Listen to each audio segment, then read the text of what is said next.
Welcome back to Tell Your Story Alaska. Today we'll be covering a village that I actually don't live in it technically, but I tell people I do because I live so close to it and it's well known, which is Big Lake, Alaska, known for a very large lake, believe it or not. And we will be doing Billmore's Slough. Billmore's Slough. With a name like that, I had to look up who is Billmore and what is a slough. So we will get to that today. I'll start off by commenting on the weather. It's been the strangest winter in Alaska. The weather here has been warmer than in places much further south, like where I went to see some family in Tennessee.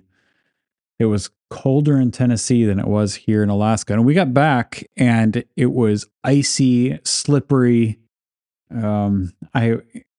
My driveway was so slippery and I kind of live up on a hill. And so I had my whole family in the car and we're going up the driveway and it was so slippery that we didn't quite make it. And we ended up sliding all the way back down. And I didn't want to slide down out into the road. So I cranked the wheel over and it turned us kind of into the trees on the side. And so that was fun. I'm not a fan of this weird Alaskan January. It's supposed to be wintry. And it's been springy, which means with it being like in the high 30s, it's just really slippery ice everywhere. And it's kind of miserable. But we're supposed to get back to normal really, really soon. The weather is supposed to get sunny and cold again, which is something I think we're all looking forward to. All right, I digress. Big Lake, Alaska. Here we go. In 1958, I really thought Big Lake would be an older community, and certainly there were people living here before 1958. There is actually a book at our local library in Big Lake about the history of Big Lake. I did not get to it for brevity's sake, time's sake. I didn't read the Big Lake book, but I did a bunch of surveying. So in 1958, the U.S. Geological Survey named a large lake in the south central part of the Matsu Valley they called it Big Lake. Now it's a bit of a community joke here that we're very creative in our naming of our lakes. To name a large lake Big Lake, and of course, that's what they did. Big Lake. The first census in Big Lake was taken in 1960 with a population of 74. You compare that to today, or at least as of 2020, the last census, the population of Big Lake was 3,833 people. 83% of the population is white, 5% Native, 1% Asian, and 11% mixed race, and 5% Hispanic. Does that add up right? 83 plus 5, 87, 88. Oh, it doesn't quite add to 100%, but that's what the internet said. But at least gives you an idea of the makeup of the community of Big Lake. Now, interestingly, there was a city within the city. It's like in city Inception. There was a city within the city of Big Lake called Long Island between 1965 and 1975. I didn't know this before looking this up. It's really interesting. The population of Long Island was 7 people. These 7 residents resided on a large island on Big Lake, on the lake itself.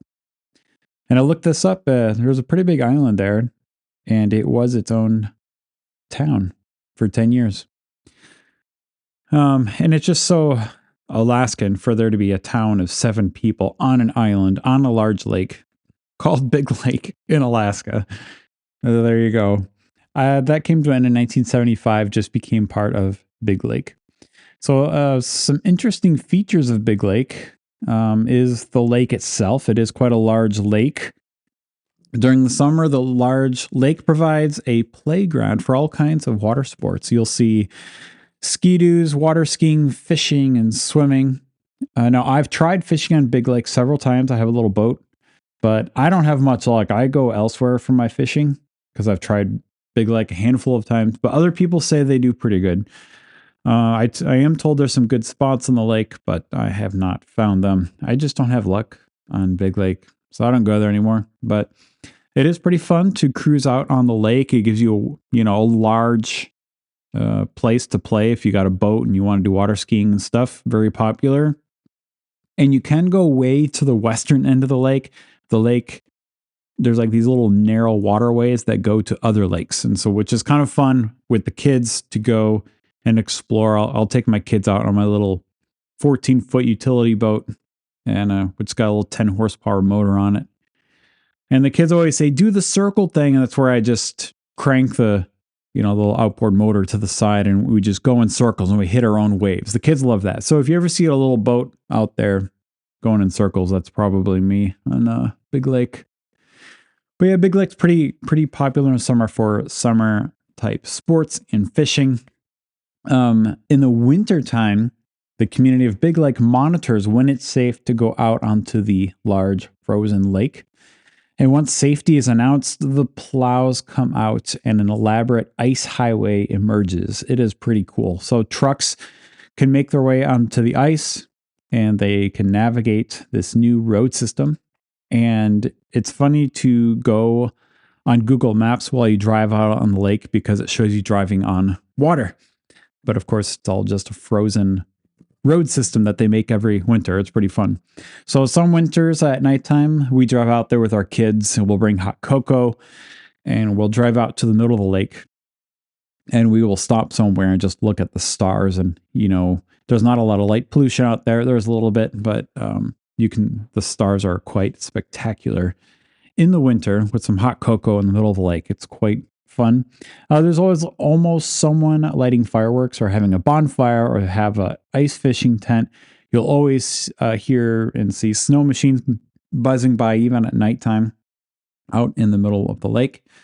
If you take your snow machine all the way to the western end of the lake, there's a huge maze of snow machine trails. I've been back that way. It's quite beautiful. It feels remote. Well, it is remote. And you can meander out into the tundra way and just go on and on west and west and west. And snow machiners love to go out that way, and it's quite fun. If you are a sportsman on the snow machines, you probably want to take part of the Iron Dog, which this year will be February 12th through February 22nd. And the Iron Dog follows the Iditarod Trail, but it starts from Big Lake, right out there on the lake. And so the Iron Dog is basically the Iditarod, but with snow machines. So quite a popular event. So they'll go out there and they kind of tread out the Iditarod Trail. And then the famous Iditarod race follows not long after that. So it's a pretty fun event that takes place in Big Lake. Another neat feature on Big Lake are the islands on the lake. As you explore the lake, you'll see these little tiny specks of land. I guess you can call them islands, but they're just little specks of land sticking out of the water, and people have built cabins on these. It was one of the first things I noticed when we moved here, where these cabins built on rocks probably less than a foot over the water line, and they built cabins on these things.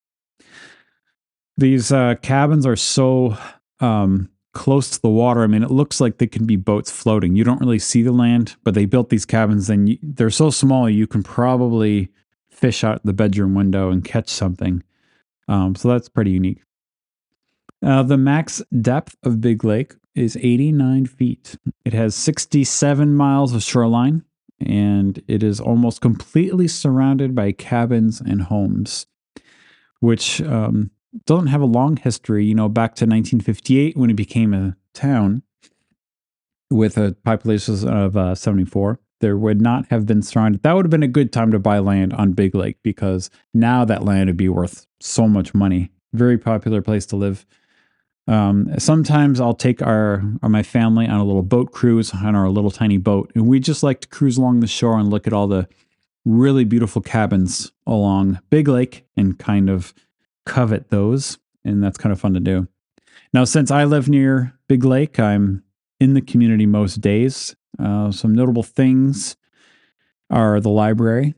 We have a really sweet little local library. The librarians know our names, they know our kids' names, and you can go to a weekly story time where they just read a story and have some snacks.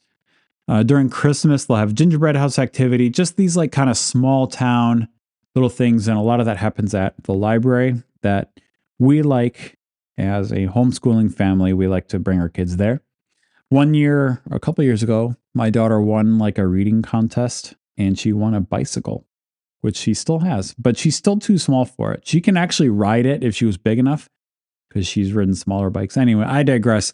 Big Lake is a sweet, kind of has small town feel type community, especially when you go to the library and there's even a little hiking trail that we appreciate it. There's also Fish Creek Park is in town. It's near Big Lake.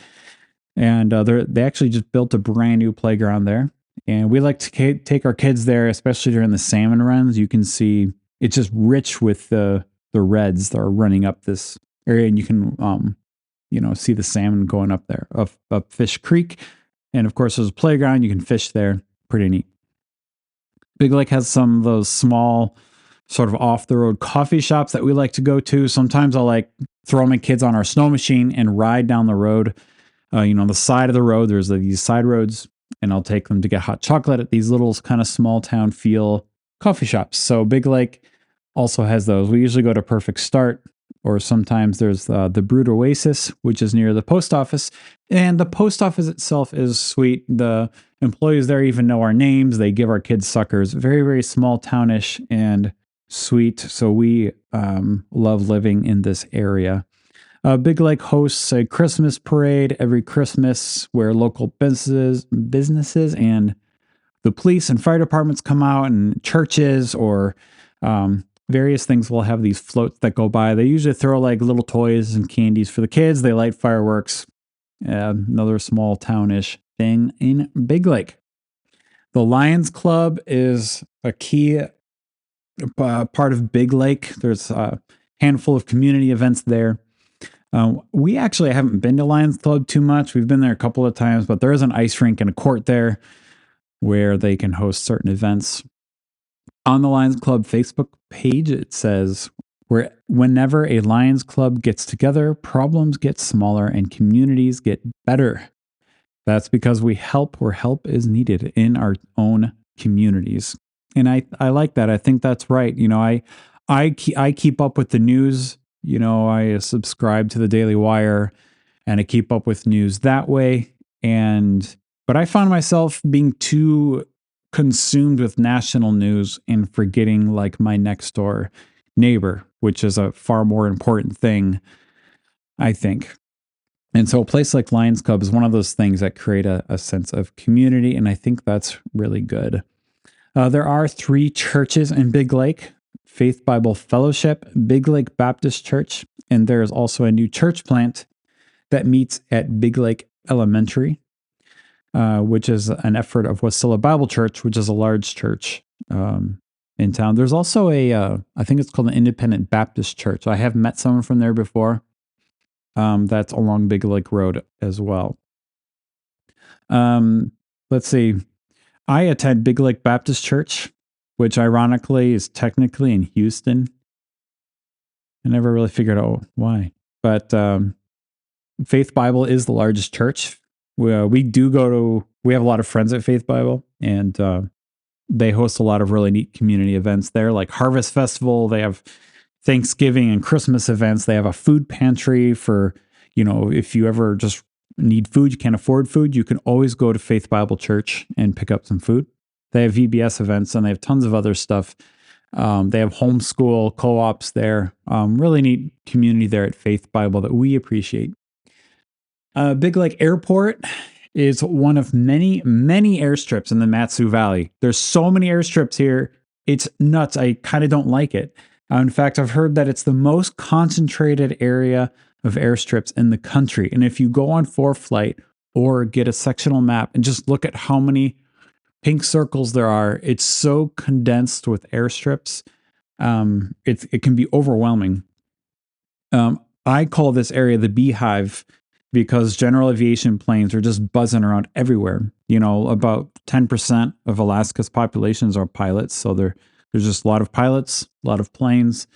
And whenever I take off, everyone's on 122.8. Like every one of these airstrips is on the same frequency.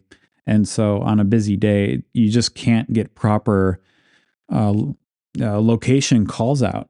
And it can be actually dangerous. There has been mid-air collisions in this area. And I've had some relatively close calls. It can be nerve-wracking flying around here. I might come flying in from the bush or something where there's like no airplanes. I'll come into the Big Lake area and I get nervous because there's just airplanes everywhere. The 122.8 is just lit up with airplanes. Anyway, I call it the Beehive. I'm not a fan. However, Big Lake airstrip is a pretty nice airstrip. It's 2,450 feet long. It's a public gravel airstrip. Has a very popular approach. The VOR approach for runway 7 is used by a lot of the flight schools that are in this kind of condensed area. Seems like the Big Lake VOR approach is a very simple, straightforward approach. It's really good for students practicing. I have flown the approach a whole bunch of times. In fact, it seems like it's rare to not have a plane on the VOR runway 7. There's also an RNAV for runway 7, and it's a slightly different route. But anyway, a pretty popular one for the flight schools is Big Lake VOR runway 7. Very, very popular one. Big Lake Airport is also where many of the crashed planes that happen in the valley end up. So there's when the helicopters pick up these crash planes, they'll often drop them off at Big Lake Airport where they're disassembled and then hauled away on trailers. Most of the planes that are brought in are not fatal accidents, but every now and then there is a fatal accident. I've seen some of these, the plane kind of covered in blood. It's really, really sobering. But a lot of those do end up at Big Lake. The helicopters, there's a helicopter service in Big Lake that brings them in. And I myself used that helicopter service when I flipped a plane on its back. Not my best day. I do have another episode about that, by the way. You can go back and listen to that. But to end on a lighter note, Big Lake Airport is a great airport for a lot of pilots who have cabins in remote locations. I have a couple of friends who have remote cabins, and they park at Big Lake and fly out there. Or a lot of young pilots, older pilots, they are hobby flyers. Big Lake is a good place for that. I have 2 airplanes parked at Big Lake, and my planes are used to serve ministries throughout Alaska. And I do go in and out of Big Lake quite a bit. All right, enough on Big Lake. Let's talk about Bill Moore's Slough. Bill Moore's Slough. This place was confounding to research. It was hard to find information. But my natural question is, why would you call a place Bill Moore's Slough? Who is Bill Moore and what is a slough? I really don't know who Bill Moore is or what a slough is. And it's spelled Slough. So is it is it Slough? Bill Moore's Slough? But actually, if you look this up, it seems like in America, if American English, they say slough, apparently, according to the internet. Maybe the locals over there call it the slough. I don't know. It's the same word. The name Bill Moore's Slough was first noted in 1961 census, where it recorded 32 residents. And it is reported to be a place where residents of Kotlik go in the summertime for subsistence use. So it could be like, kind of a fish camp or a place you go during the summertime to go hunting and stuff like that. I'm actually not sure. This is the confounding place about Bill Moore's Slough. Is it like this permanent settlement or do people go temporarily? There's so little information. I'm actually not sure. And I also could not find out who Bill Moore was. If you Google Bill Moore, you'll get a bunch of obituaries of people who died recently. But I don't think this is any of the Bill Moores that the town is named after. So I couldn't find an article or direct information on who this Bill Moore was. However, it is very likely that Bill Moore refers to William Moore, who's also known as his nickname, the Flying Dutchman. Now, this immediately made me think of Pirates of the Caribbean. Caribbean. I don't know. I don't know which one's right. I think I say Pirates of the Caribbean. I don't know. I need to rewatch those movies. I like those movies a lot. Well, anyway, his nickname was the Flying Dutchman. So this is not the same as the legendary ghost pirate ship, Flying Dutchman.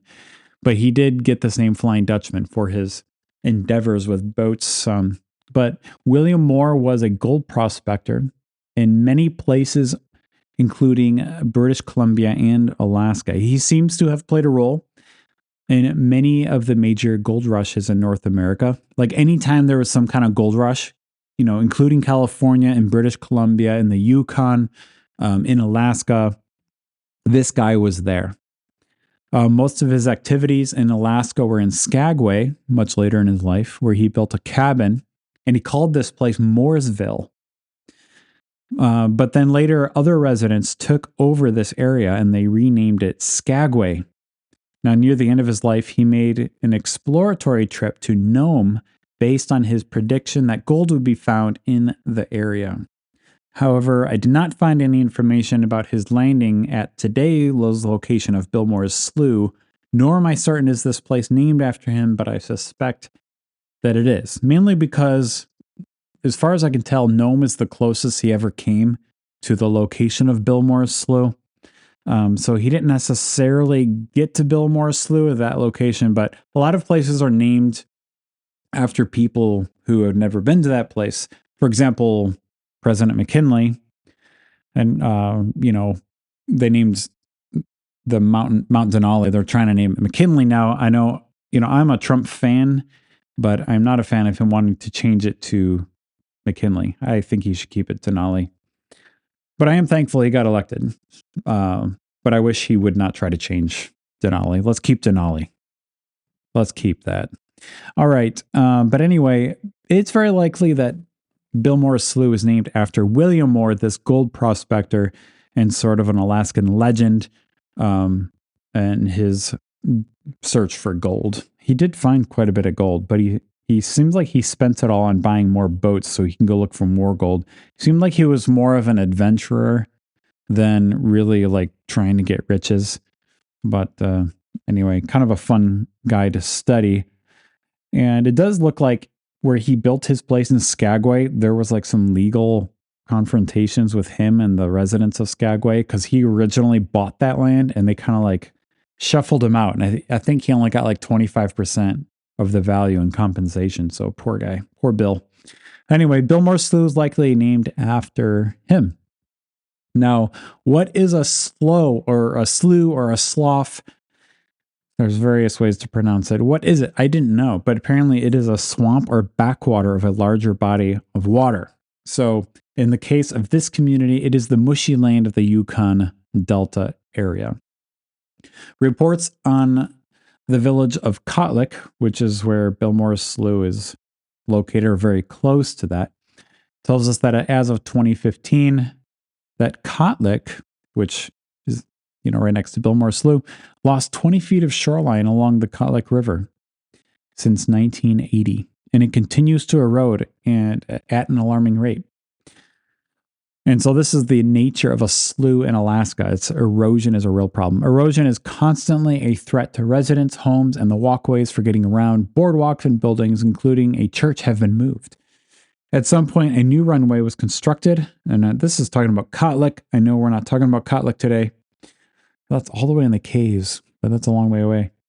But Billmore's Slough, which is so close to Kotlik that the communities seem to be, almost one and the same. But you can't look up Billmore's Slough without talking about Kotlik. So anyway, at some point, the runway at Kotlik was constructed and it was moved further away from the river. So it's just tough living in this marshy land that's always changing with the river, always eroding.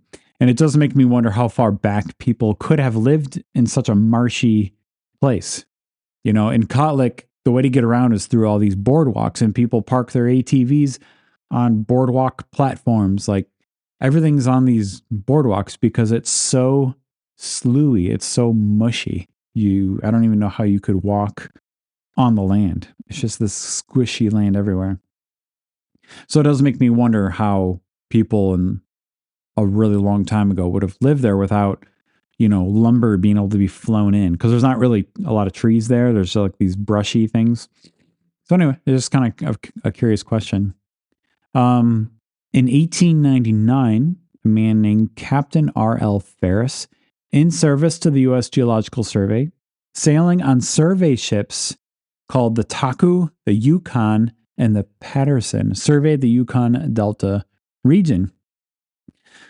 Ferris was studying the territorial magnetism of the area, and he observed that this region was in decline. So the magnetism of this area was in decline, which is true over all the world. The magnetic field of the Earth declines. I think it's 5% per century, which is an incredible thing. He observed a landing a riverboat woodyard on the location of Billmore's slough, and he offered the Eskimo name, which is a very difficult Yupik name to pronounce, but I'm going to give it a go. Kon-ok ili ak amuit. Kon-ok ili ak amuit. Oh man, that's a tough one. But that is the name that he gave this location. The Yupik name does give us an indication that there were probably people living there because he gave it a Yupik name, and it implies that there was likely Yupik people living there at the time. Although we don't really get any other information. Ferris was like a pure scientist guy. He didn't seem very interested in cultural or anthropological observations, so that's all we get. Today, the people of Billmore's Slough and Kotlik still rely on subsistence living as they harvest beluga whales, seals, walrus, caribou, moose, birds, berries, and fish. That's what the people eat out there even today. And yes, they can still get Amazon packages. It is 2025.